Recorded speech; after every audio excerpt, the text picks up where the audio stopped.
সকালবেলায় এই রোদোজ্জ্বল আকাশটা দেখতে কিন্তু বেশ ভালো লাগে।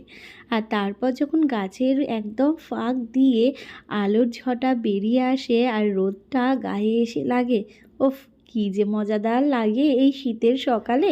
Hello everyone, good morning. কেমন আছো তোমরা সবাই? আশা করছি ভালো আছো। নতুন একটা সকালের নতুন একটা ব্লগে তোমাদের সবাইকে অনেক অনেক অনেক স্বাগত আর অনেক ভালোবাসা জানিয়ে দিনটা শুরু করলাম।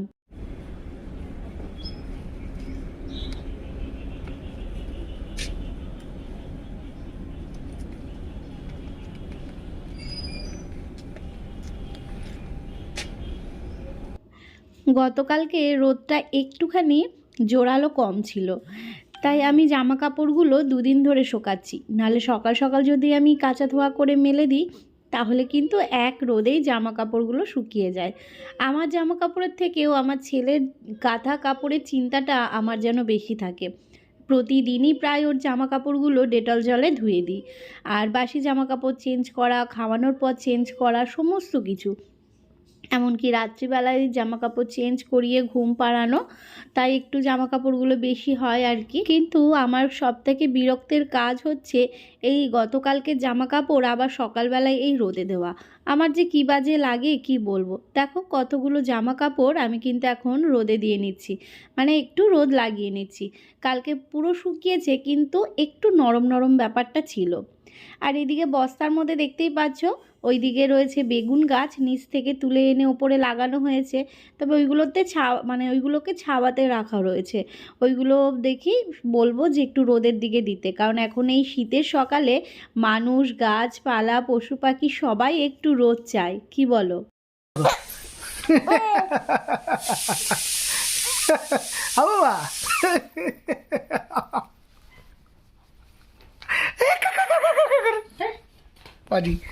সকাল সকাল চলে আসলো আমাদের বাড়ি পার্সেল। হ্যাঁ, কি পার্সেল এলো? এটা হচ্ছে আন্টি পাঠিয়েছে। আন্টির পার্সেলগুলো বুঝতে পারি কেন, কারণ ওই ডাইরেক্ট বাড়ির সামনে এসে দিয়ে যায়। একজনই আসে, একজন ডেলিভারি বয় আসে, এমনকি আমার বাড়ির সামনে এসে দিয়ে যায়। আর বাদ বাকিগুলো হচ্ছে ফোন করে অন্যান্য লোক আসে আর কি। মানে উনি অ্যাড্রেস পুরো ভালো মতো চিনে গেছে। হ্যাঁ,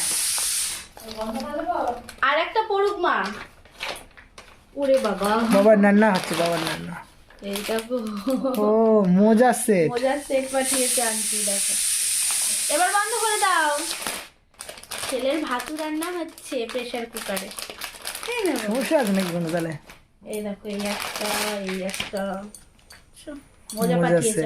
তোমার পাঠানো মোজাটা এখন আমার হাতে রয়েছে, এই সকালবেলায় পেলাম। ভালো হয়েছে, খুব সুন্দর হয়েছে, অবশ্যই আমি পরবো। এখনো মোজা পরা শুরু করিনি, কিন্তু আন্টি আমাদের নিয়ে খুব চিন্তা করে, ওই জন্যে এই যে পাঠিয়ে দিয়েছে। এদিকে গরম গরম ভাত রয়েছে, বাঁধাকপি আর ডিমের পকোড়া। এখন এই রোদে বসে খাবো, তবে রোদটা যা জোরালো উঠেছে না, কি বলবো, বিশাল রোদ। ওই ওদের ওই গাছের জন্য আমাদের ছাদ দেখো অন্ধকার হয়ে যাচ্ছে। হ্যাঁ সে তো জানি, দেখো ছাদের ওদিকটা রোদ নেই, ওদিকটা গাছগুলো বড় হয়ে গেছে, গাছগুলো ছাতার দরকার। আরো বড় হবে, এবার যত দিন যাবে ততই তো বড় হবে না। বলতে হবে গাছ ছেটে দাও। আমি তো বললামই তোমাকে, যত দিন যাবে তত এই যে শাল গাছ, তুমি ভাবো এই শাল গাছ এইটুকু তো থাকবে না, এইখানে যাবে। সকালবেলাটা বাঁধাকপির পকোড়া দিয়েই খাওয়া দাওয়া হচ্ছে। সবাই সবার মতো খেয়ে নিয়েছে আর আমি ছেলেকে খাইয়ে শেষে বসলাম। তবে রোদে এসে বসেছি, তার কারণ হচ্ছে প্রচণ্ড ঠান্ডা লাগছে। আর মা ছেলেকে নিয়ে নিচে রয়েছে। দুপুরে রান্নাবান্না সেরে এখন বর আর আমি দুজন মিলে বেরোচ্ছি একটা খুব দরকারি কাজে। কিন্তু সত্যি বলতে দরকারি কাজে তো গেলাম, কিন্তু কাজটা না হয়নি, আমাকে আবার যেতে হবে। আর গলায় রেখেছি ভিক্স লজেন্স। এত কাশি হয়েছে কি বলবো। আমি কিন্তু মানে কিছু হলেই আমি ওই কাফ সিরাপ, তারপরে কি বলবো, প্যারাসিটামল বা স্যারিডন এখন খাই না। আগে প্রচুর খেতাম, তোমাদের এই দিনও ব্লগেও বললাম। এখন আমি এই সমস্ত কিছু অ্যাভয়েড করি, যখন পারি না তখন খেতে হয়। তবে হ্যাঁ, লাস্টে আমি পারিনি থাকতে, তখন আমাকে কিন্তু কাফ সিরাপ খেতে হয়েছে, এত কাশিটা বেড়ে গেছিলো। আর ভিক্স লজেন্সটা যতক্ষণ মুখে রাখি তখন যেন গলায় বেশ আরাম লাগে, ভালো লাগে, কিন্তু তারপরে কিন্তু বেশ কাশিটা শুরু হয়ে যায়। আর আমরা দুপুরবেলা বেরিয়ে পড়েছি, দেখতেই পাচ্ছ। সে ব্যাংকের কিছু বই করার নেই, করলাম, কারণ ছেলে ব্যাংকের ঘুমোচ্ছে, বই তো ছেলেকে ইয়েই স্নান করলাম, করিয়ে চালুই ঘুম করলাম পাড়িয়ে না। রেখে এই বেরোলাম। বললামই তোমাদের যে একটা দরকারি কাজ রয়েছে, কিন্তু সেই দরকারি কাজটা হলো না, দোকান বন্ধ ছিল। আচ্ছা, এই ব্লগটা কিন্তু দুদিন আগের। আমি তোমাদের সাথে এই ব্লগের মধ্যেই অ্যাড করে দিয়েছি, কারণ হচ্ছে এই ক্লিপটা আমার ফোনে রেডি করা ছিল, তো ভাবলাম ভিডিও তো বানিয়েছি, এবার তোমাদের সাথে শেয়ার না করলে হয়। নতুন বাড়ির গৃহপ্রবেশ। তো অ্যাকচুয়ালি এটা হচ্ছে আমাদের পাড়াতেই, আমার মানে পাশের বাড়িই বলতে পারো। গৃহপ্রবেশ ছিল, পুজো হয়েছে, নারায়ণ পুজো, আর তার সাথে ছিল দুপুরে কীর্তন। তো এই সমস্ত কিছুর আয়োজন চলছে, আর আমাদের গ্রামে না এ বাড়ি ও বাড়ি সব বাড়ি মিলিয়ে একত্রিত হয়ে এরকম হাতে হাতে কাজ করে, বেশ ভালো লাগে। আর একটা বাড়ি অনুষ্ঠান হলে কিন্তু আমরা পাড়ায় সবাই মিলে কিন্তু একত্রিত হই। তো এখানে দেখতেই পাচ্ছ সবাই সবার মতন মানে সবজি কাটছে, আর আমি ছেলেকে নিয়ে বসে রয়েছি, কারণ আমি তো কিছুই এখন করতে পারবো না। এতদিন করেছি সবার সাথে মিলেমিশে হাতে হাতে লাগিয়ে কাজ করেছি, কিন্তু এখন সম্ভব নয়। আর রাঁধুনিকে দেখিয়ে দিলাম তোমাদের, আমাদের বৌদি হচ্ছে রাঁধুনি, ভীষণ ভালো রান্না করে। খিচুড়ি, একটা লাবড়ার তরকারি হয়েছিল, আর এখন যেহেতু শীতকাল, শীতের সবজি দিয়ে তরকারি করেছিল, আর ছিল হচ্ছে ডাল, মুগের ডাল মানে মিক্সড ডাল, আর ছিল পায়েস, মিষ্টান্ন। আমাদের এখানে কীর্তনে মিষ্টান্ন বলতে হয়। তো তার জন্যে এই সমস্ত কিছু ছিল, বেশ ভালো করে দিনটা কাটিয়েছিলাম। তবে হ্যাঁ, এই ছোট ছোট ক্লিপ করে রেখেছিলাম কেন বলো তো, আমি না সেদিন ব্লগ বানিয়েছিলাম না, তো ভাবলাম যে আমরা সবাই মিলে একত্রিত হয়ে এরকম কীর্তনের মজা নিচ্ছি, তো তোমাদের সাথেও শেয়ার করা যাক, তাই ক্লিপ করে রেখে দিয়েছিলাম। তো এই ব্লগের মধ্যেই তোমাদের সাথে শেয়ার করে দিলাম, কারণ শরীরটা ভালো ছিল না বলে সেদিনকে আমি কোনো ব্লগ বানাইনি। তোমরা জানো মাঝের মধ্যে কিন্তু এখন আমি ছুটি নিয়ে ফেলছি, পেরে উঠছিলাম না, তার জন্যে শরীরটা এতটাই খারাপ ছিল কি বলবো। যাই হোক, এদিকে দেখো আমি ছেলেকে নিয়ে বসে রয়েছি, আর এইটাও নতুন ঘর হচ্ছে, আর এই বাড়িতেই আরও একটা নতুন ঘর হয়েছে, তো সেই ঘরেরই আজকে নারায়ণ পুজো দিয়েছে আর কি। তো সকালবেলায় তো নাইটি পরে এসেছিলাম, আর দুপুরে যেহেতু কীর্তন হবে, তো আমি আবার শাড়ি পরে এসেছি, আর ছেলে তো সবার কোলে কোলে ঘুরছে, মানে আমাকে নিতেই হয়নি, এর কোলে তার কোলে সবার কোলে কোলে ঘুরছে, আর ছেলে যেহেতু সবার কোলে থাকে, তো ওই জন্য সবাই ওকে নিয়ে মজা পায়।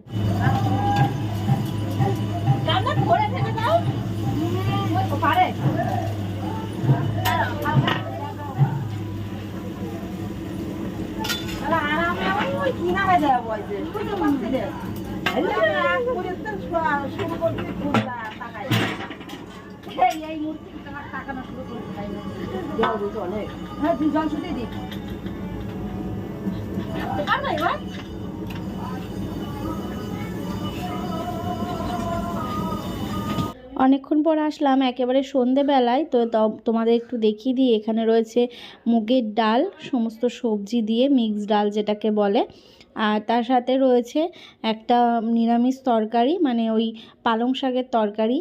এত টেস্টি হয়েছিল তরকারিটা, কি বলবো, দারুণ দারুণ হয়েছিল, বৌদি হাতের রান্না ভীষণ ভালো। আর এদিকে রয়েছিল সাদা ভাত, আর ছিল হচ্ছে মিষ্টান্ন।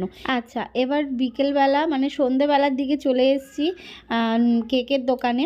শুরু থেকে যে ব্লগটা দেখছো সেই ব্লগেরই সন্ধেবেলার ক্লিপ এটা। দুপুরবেলায় কোনো ব্লগ শ্যুট করেছিলাম না, তাই আগের ব্লগটাও তোমাদের দেখিয়ে দিলাম। তো চলে এসেছি কেকের দোকানে ছেলের জন্য কেক নিতে। আরও কিছু দরকারি কাজ ছিল যেটা সকালে হয়নি, সেটা রাতে মেটাতে এসেছি। আজকে আমাদের কি হবে? কি হবে? কি হবে বলো? কেক আনা হয়েছে, কি হবে? আগে আমরা শোনো, আমরা কেক খাবো। আরে বাবারে, কি আনন্দ পেয়েছে! তোমার কেক খাওয়াবে আজকে। তোমার কেক খাওয়াবে। সরি, মুখখানা কিরম করে রেখে দেয়। তো ছেলের কেক আনতে গিয়ে আমরা আবার একটুখানি কিছু দরকারি কাজ ছিল, সেই কাজটা মেটালাম। গলার অবস্থা বুঝতেই পারছো, ভীষণ বাজে অবস্থা। সকালবেলার দিকে বেরিয়েছিলাম, কিন্তু সকালবেলায় বন্ধ ছিল দোকান, তারপর বাড়ি চলে এসেছিলাম। তো তারপর আবার এই সন্ধ্যের দিকে গেলাম, মানে এই 8টার দিকে গেলাম, ভাবলাম এই সময় তো দোকানটা হয়তো ফাঁকা থাকতে পারে, কিন্তু তখন গিয়েও দেখি দুজন রয়েছে, আর সে কি খুঁজে পাচ্ছে না, তার জন্য একটু লেট হয়ে গেল। তারপর ছেলে তো ঘুম থেকে, আজকে ছেলে আমার 1 ঘন্টা টানা ঘুম দেয়নি। যাই হোক, মানে এবার বলবে হয়তো যে কত ঘুমোবে, ঘুমের কথা বারবার বলো। দেখো, একটা মা জানবে যে তার সন্তান কতটুকু ঘুমোয়, এটা বাড়ির মানে এই বাড়িটার বাইরের মানুষগুলো জানবে না, তাই তো? বা একটা বাচ্চা মানুষ করা কতটা টাফ একা হাতে, একা তার মধ্যে হাতে। সংসার করা, ব্লগিং করা। হ্যাঁ, হ্যাঁ, এইবার যে কি সমস্ত মানুষেরা বলে, ঠিক আছে, তাদের মূল সত্যটা বোঝা উচিত। এবার বুঝে কি তারপর বলতো, বলা উচিত। ছেলে, আমি তো চাইবো যে ও এই টাইমগুলোই ঘুমোয়, কিন্তু এক একদিন এই টাইমগুলোতে ঘুমোয় না। একটা বাচ্চা সকালবেলা ঘুম থেকে উঠবে, তারপরে খেলবে, খাওয়া দাওয়া করবে, সমস্ত কিছু ঠিক আছে, আবার একটা টাইমে ঘুমোবে। কিন্তু আজকে সেই 7:30টার দিকে উঠেছে, তারপর থেকে সারাদিনে একটা টানা 1 ঘন্টাও ঘুমোয়নি, বুঝতে পারছো? মানে ঘুমিয়েছে কেমন, 5 মিনিট ঘুমিয়েছে, উঠে পড়েছে, আবার 10 মিনিট ঘুমিয়েছে, ঘুম পাড়াতে উঠে লাগে 2 পড়েছে। ঘন্টা 2.5 ঘন্টা। হ্যাঁ, আর সেখানে গিয়ে 10 মিনিট কি 5 মিনিট এরকম ঘুমাবে, ব্যাস আবার উঠে পড়বে। এই তো, তারপর আবার 1-2 ঘন্টা চললো, মানে 5 মিনিটের ঘুমটুকু হয়, 1 ঘন্টা টানা ঘুম দেয় না। যাই হোক, এই জন্যেই বলা আর কি, খারাপভাবে নিও না। আসলে বোঝোই তো, ও ঘুমোলে ভাবি যে না এই কাজটা করতে পারি, বা আমি একটু ঘুমোতে পারি। আর এখন না ও কারুর কাছে থাকে না, না মা না ও, মানে একটুখানি থেকেই যেন ও আমার কাছে আসতে চায়।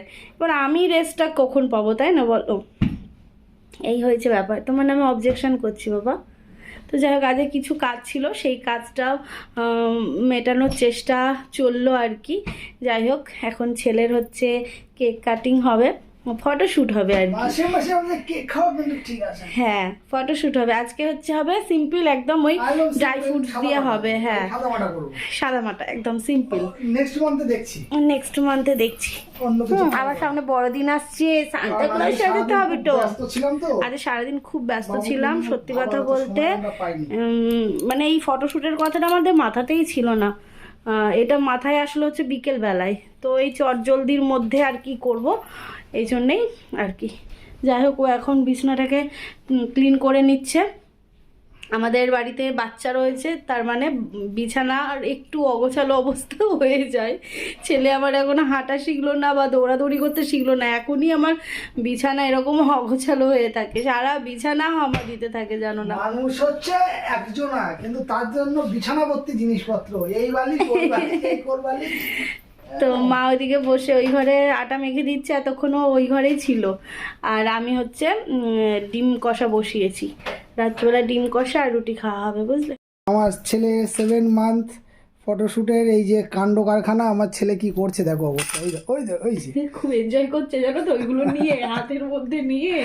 এই যে 7 লেখাটার অবস্থাটা দেখো, কি দেখতে পাচ্ছ, আর এই যে সব খেলনার অবস্থা কি করেছে। ঠিক আছে, এইবার থাবাটা পড়বে কেকের ওপর, কে থাবা দেবে এবার? এইবার থাবা পড়বে কেকের ওপর। ছেলের আমার কখন থেকে নজর এই কেকটার দিকে, সমস্ত কিছু ঘেটে করে ফেললো, এইবার ভালো মতন উঁচু হয়ে আসলো, মানে হামার দেওয়ার মতন এসে খপাং করে হাতটা দেবে, ওরে বাবা রে বাবা, হাতে একটু লাগিয়েও ফেলেছে। হ্যাঁ জাস্ট কোনাটা একটু লাগিয়েও ফেলেছে, মানে ও তর্স হয়েছে না, ও যে সব কিছু তো ঘাটলাম, এবার এটাকে তো ঘাটতে হবে। চলো কাটি। Happy birthday happy to 7 you. Month birthday আমার সোনা পাপা। কে খাবে? আমাদের মাংকো ভাত। এটা তো মাংকো। কালারিং দেয়াটা ঠিক হবে না। হ্যাঁ না না বাবুকে জাস্ট মুখে ছোঁয়াও। হ্যাঁ, এটা দেয়াটা ঠিক হবে না। এই যে বাবা, এই যে এই যে এই যে এই যে খাও এরকম ভাবে, কারণ কালারের তো। তারপরে তুমি বড় হও, তারপরে তোমাকে প্রত্যেক মাসে খাওয়ানো হবে। তখন মাসে না, তখন বছরে। বছরে খাওয়ানো হবে, সে এমনি এনে এনে খাওয়াবো। কারণ এখন হচ্ছে এটা মাসের কেক।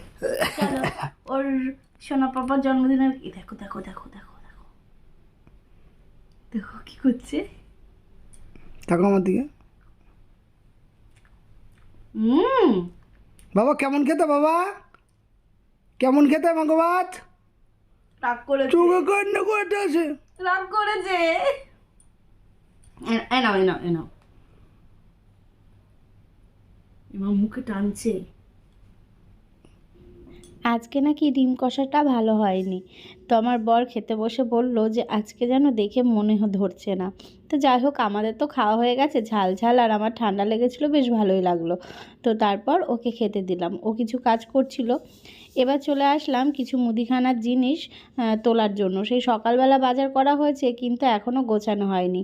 আর ছেলে দেখতেই পাচ্ছ মায়ের কোলে বসে রয়েছে, আর আমি এখন এই সমস্ত কিছু গুছিয়ে নিচ্ছি। ছেলের তো এখন চোখে ঘুম নেই, খাইয়ে দিয়েছি কিন্তু এখন ঘুমোবে না।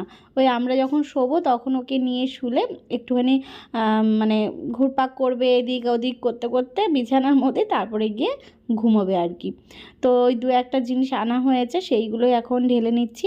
আর তোমাদের সাথে একটা কথা তো শেয়ারই করিনি, অনেক দিন হয়ে গেল বলবো বলবো করে আমি ঠিক বলে উঠতে পারিনি, যেহেতু এই ব্লগিংটা আমি রেগুলারিটিটা মেনটেন করতে পারছি না বলে, আর আমি তোমাদের জানাতেও পারিনি। তোমাদের সোনা পাপার দাঁত উঠেছে। হ্যাঁ, ঠিকই শুনছো, তোমাদের সোনা পাপার দাঁত উঠেছে। তাও আবার ওর যে অন্নপ্রাশন হলো ঠিক তার 1 সপ্তাহের মধ্যেই হচ্ছে ওর দাঁত উঠেছে। একটা বেরিয়েছে একদম নিচের দিকটা। মানে কি বলবো, এত আনন্দ লাগছে না যে ছেলের এই প্রতিটা মানে মাইলস্টোনগুলো সুন্দরভাবে অ্যাচিভ করছে। ভালো লাগছে এই জিনিসগুলো। মা বাবা হিসেবে আর কি চাই, তাই না? একটা সন্তান সুস্থ থাকুক, ভালো থাকুক, এইটাই মা বাবা হিসেবে মানে প্রধান চাওয়া। তাহলে চলো আজ তবে এইটুকু থাক, বাকি কথা কাল হবে। নতুন একটা ব্লগ নিয়ে আগামীকাল দেখা হচ্ছে। ভালো থেকো সবাই, সুস্থ থেকো। সবাইকে জানাই শুভরাত্রি।